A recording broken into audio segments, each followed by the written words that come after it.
Okay, so now let's take a look at the business, specifically your forever business. What does that really mean? Let's take a look at that. So your forever business has three core components. Number one, your purpose. That's the North Star that's leading you through the challenges of life. It's your mission. It's the thing that you've gone deep within yourself and you've really found out that, okay, this is what I'm here to do. This is what my whole life has prepared me to do. This is the cause that I can feel every cell of my body is focused on serving. That's your purpose. That's your mission. And the beautiful thing about our mission is that it unfolds in layers. And oftentimes what happens is that we've got to get our ass kicked in some way to find our purpose. We got to be humbled in some way. It doesn't always have to be like that. Just most of the times it does. So I know for myself, I had to be humbled. I had to have my first company taken away from me. I had to have all the things that I thought were important, like money, looking good, looking a certain way, all these different things. Had to have them stripped away from me for me to really see what was within me, for me to really feel the feeling of my purpose. And it was a very different feeling than the other things I had felt in my life to that point.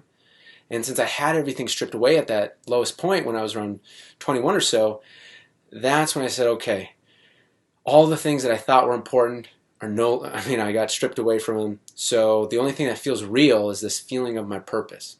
And I didn't know what it was. I didn't know how it would come about, but I just knew that it was to help humanity. So I just followed that feeling.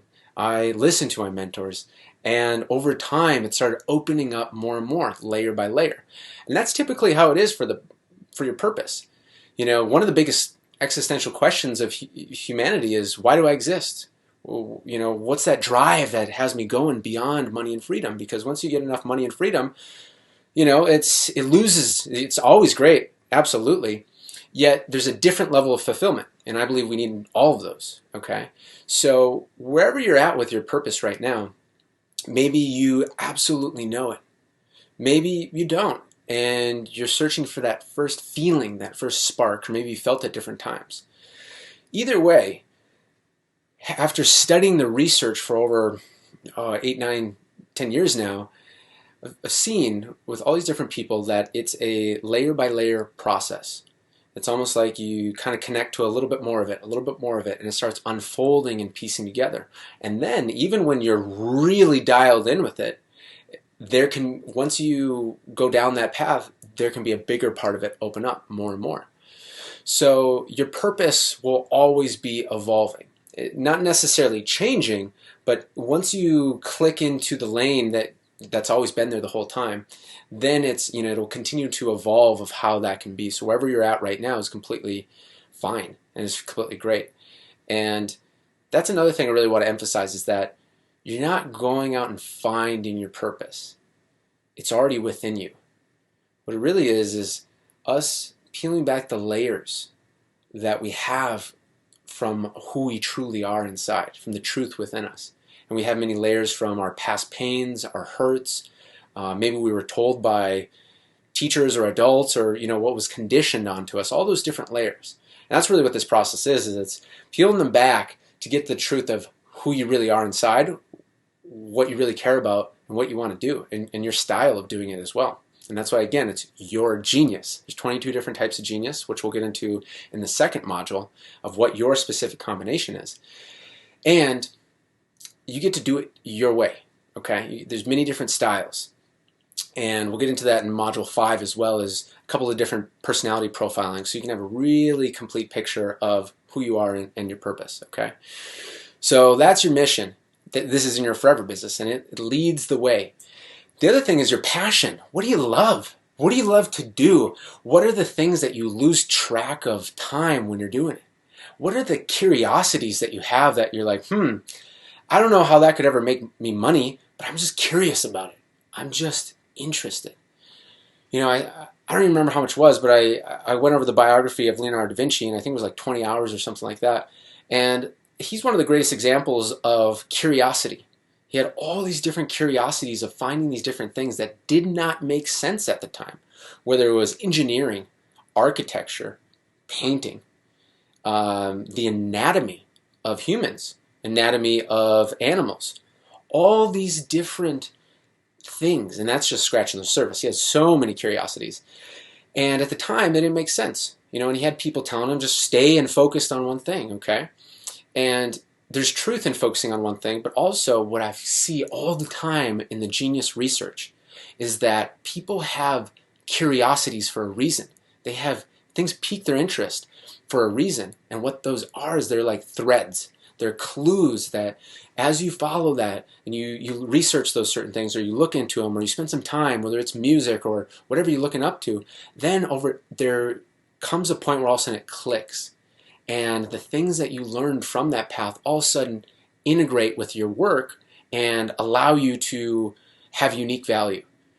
And that's one of the defining things of Leonardo da Vinci, is that since he had been skilled and studied in all these different areas, he was able to combine them in a novel way, in a new way, that allowed innovations in painting, innovations in architecture that were beyond anything that his contemporaries had at the time. Because he wasn't getting just stuck in the rut of the same thinking. He was branching out. So your passion is so key, because that is actually to your genius. It'll give you clues that allows you to pull all these things together and synthesize your own unique blend. Okay? And the other thing with a passion is that now in human history, with the internet, with e-commerce, it is more easier to make money doing your passion than ever before. You still got to work at it. You still got to have certain skills, of course. Yet back hundreds and hundreds of years ago, they couldn't just put something online and have someone buy something specific that you made. For example, maybe it's a piece of clothing, maybe it's artwork yourself, maybe it's something unique. So we have the opportunity through the internet to find the group of people that want to pay you for your value. Okay? And of course it takes certain skills for that, but never in human history has it been so easy to connect with people that want to pay for unique value. So really, that's why another piece of this abundance that's happening, global abundance, is because it allows people to not just be stuck in the traditional ways of making money, where you got to go to high school, college, get a degree, and then be in this certain corporation. That's dissolving so fast. It allows you to say, okay, what do I really care about? What can I develop mastery at craftsmanship, and find the people online who would pay for that, okay? And that really comes to profit as well, because without each of these things, it doesn't work. It doesn't. And profit is obviously your wealth. It's people paying you for value. So it's having value that people are excited to pay for, packaging it in such a way where they understand it simply and clearly, and then marketing it in a way where it reaches those people. So all of these things come together for your forever business. And if you don't have profit, well, it's not going to work like it should. If it doesn't have purpose, then usually it doesn't really have passion. So a lot of people spend a lot of time, and I did this as well, just like, all right, I'm just going to focus on the money. I'll be passionate about making money. And there gets to be a point, it's different for everybody, but there gets to be a point where all of a sudden it starts feeling hollow and it starts feeling empty. Maybe you felt that yourself. And that number to feel that emptiness is different for every person. But usually people focus on that and they're like, okay, well, I'm not really feeling the mojo. I'm not really feeling the juice anymore. Okay, let me go on another vacation, or let me buy this thing, or let me buy this thing. And it brings excitement in the moment, which is good. I'm all for that. Yet fulfillment, meaning, is a different thing as well. And there's many different aspects of human happiness that we'll go into. And I believe, let's hit them all. Let's hit them all, okay? So all of these come together to build your forever business, which leads you to your masterpiece. All of these come together. And as you bring these together and you continue to build and build and build and build, your masterpiece starts emerging. And as I was just talking about, we talked about Leonardo da Vinci, his masterpiece of the Mona Lisa. He's got other phenomenal works, okay? That was one human. That was one human with their masterpiece that changed the world. Okay? What the hell can we do with 1,000 masterpieces in the world in the same lifetime? What can we do with 1,000,000 masterpieces in the world in the same lifetime? This is where we're at right now. This is what we can do. And this is why, together, we can achieve global abundance. So let's take an example, or take a look at some examples of forever businesses. But before we do, I'm just going to share this quote with you by Harvard Business Review. It says that companies that lead with purpose are 202% more likely to be profitable. Leading with purpose is 202% more likely to be profitable. This is the world that we're living in right now. And you can see it. This is no longer the business environment of the 1990s, where it was big corporations that were cold and they didn't care about you. Consumers have changed, which has forced corporations to change. Consumers every year care more and more and more about the people behind the products.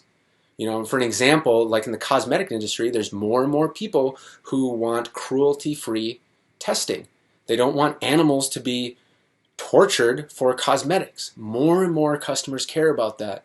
And so cosmetic companies that lead with a purpose, they're getting more and more customers.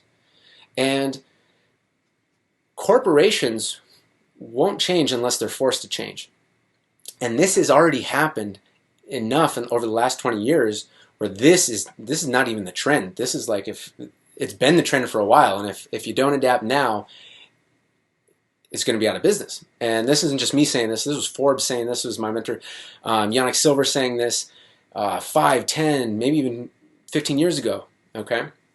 So this is the environment we're in right now. So that's why having a forever business puts you at an incredible advantage, because you're already starting with your purpose. What do I want to do forever, for the rest of my life, for the rest of my career? And that purpose, people now are so much more in tune of noticing the energy behind a business. More people can understand like this, of like, doesn't seem like they really care. Just seems like they're doing it for the money. And so as more and more people understand that, the businesses that have true purpose, true heart behind it, will thrive. Okay? So don't just take it from me. We've got Mark Benioff, who is the billionaire owner of Salesforce, who says, to be truly successful, companies need a mission bigger than profit. A mission bigger than profit. And he's got an interesting story. He talks about in his book, Trailblazer, where he was a hotshot executive at Oracle. I think he was making like $1 million a year, just pure salary, all stock options, all that type of stuff was bonus and extra. And he was running out of juice. He felt empty inside. And so he went to India, I believe, and met the hugging saint, as they call her, Amma. And that experience changed his life, and he realized, okay, I've got to do something that has a purpose, that helps people, that has meaning. And that's where Salesforce started, where it was an innovative company to take software into the cloud, but to do it in a way that was helping the people around them. And so it's a fascinating story right here, and he's really one of the innovators of bringing mindfulness into corporations and changing corporations to the next evolution. Okay? So we're going to wrap up here with taking a look at some examples of forever businesses. Now, we know Steve Jobs, okay? All his different products, iPhone, iPad, iPod, MacBook, all of these different things. And his journey was very fascinating as well. I've gone through his biography. I don't even know how long that, I think that was another 20, 25 hours combined. And his journey is very fascinating. He was booted out of his company to begin with, started a different company, Pixar, came back, and it all came together for his masterpieces to come through. And by the way, he wasn't a perfect person either. Not at all. He's got his flaws, his mistakes as well. And we talk about that a bit in Module 6, examples of people in history who have done great things but still were flawed human beings. And since I've seen the research of these geniuses, I understand that just because someone does a good thing doesn't mean that they're completely perfect. And so it's up to us to strive to be better and better and better, while understanding that we're humans that will make mistakes. I'm just trying not to. Okay. Oprah is another interesting one, where she had her career for I don't even know how many years, many years on television, and then as she moved off that, then online started doing Super Soul conversations after a bit, and that seems to be really where she feels like she can make the most difference, is having conversations about consciousness, having conversations about moving humanity forward. So this also shows too that it can take time. It can take time to bring together, well, I mean, it's your masterpiece for a reason. It's going to take time of building different skills, different resources, different alliances coming together, while as well getting clear on your own inner self, okay? Another example, one of my favorites, Elon Musk, current example right now, where he's got different companies focused on different problems in society. And we all know that his kind of slogan is "Get to Mars." You know, whether you like it or don't like it, whether you agree with him or you don't agree with him, you still know pretty clearly that's what he's focused on. Get to Mars. Get humanity to Mars so that we don't use up all the resources that we have here and we have other options. What's also interesting is that, well, first of all, to get to Mars, that's SpaceX. It's his company, SpaceX. Now, he also has Tesla, which is electric vehicles, because it just makes sense. We shouldn't be just burning through fossil fuels to power our cars, especially when the auto industry hasn't really innovated in like the last 60, 80 years. You know, if you look at the rate of how much miles per gallon on average, like for a car, has increased over like the last 60 years, it's like there's no innovation there. So it's a very interesting thing. Why is that? That's a different conversation for a different time. But that's what his company, Tesla, is focused on solving. Okay?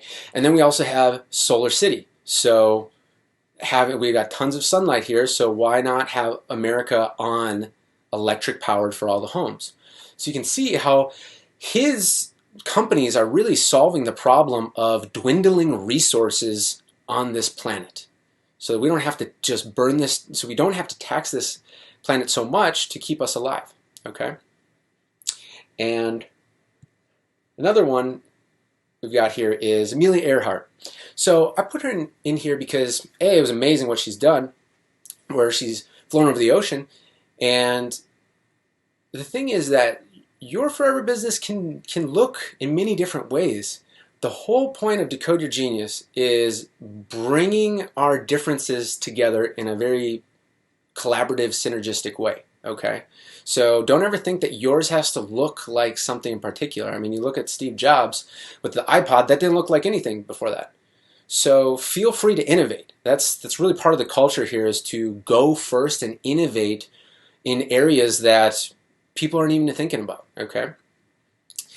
And that's why I have this quote here by Martin Luther King Jr., because he says, "No one really knows why they are alive until they know what they die for." No one really knows why they are alive until they know what they died for. And coming from him, it's powerful, okay? And that's really what we want to connect to, is what means so much to us that we're giving everything for it, okay? And obviously, Martin Luther King Jr., one of my heroes, he gave everything to it, to his mission. So that's what we'll end right here with these examples, and to get you thinking about what is the direction, what inspires you. And that's the thing to look here. If you look in these and you're like, I don't know what my forever business is, and maybe this is your first time business, maybe you've done many businesses before, and now you're like, okay, what do I really want to do? What I invite you to do is look at what sparks interest, what sparks curiosity, what sparks admiration, what sparks, when you see something, you're like, oh, I'm really impressed by that. Because those are all indicators of things that are trying to emerge within you. They're trying to emerge through you into the world. So pay attention to those and follow the clues. And that's what I got from this video. I'll see you in the next one.